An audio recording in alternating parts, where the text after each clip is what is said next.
Please welcome the Vice President of the United States, Kamala Harris.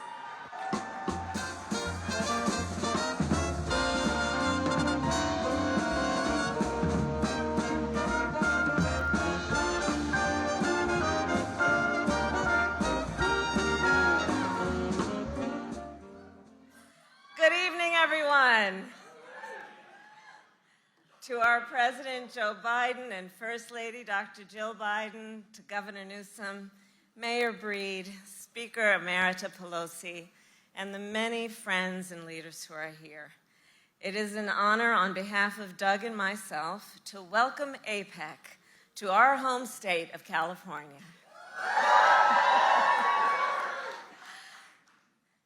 So the United States is a proud Pacific power, and the Indo-Pacific is critical to the security and prosperity of the American people.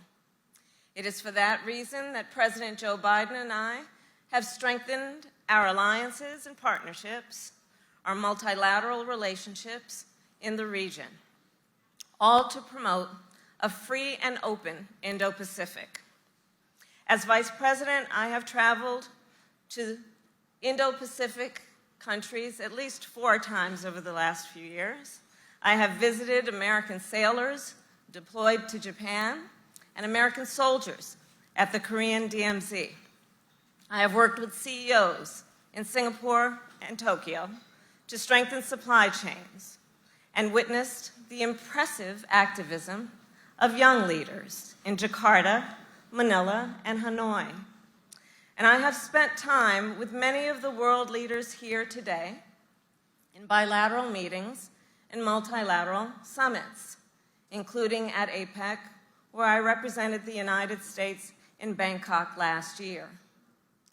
All of this has convinced me of the energy and opportunities of the Indo-Pacific, and I remain incredibly optimistic about our future as a region. As we shape that future together, I can think of no better place to convene than San Francisco. A city that looks out at the Pacific, and as many of you here know, it's good to be home. On that point, I was born just across the bay in Oakland.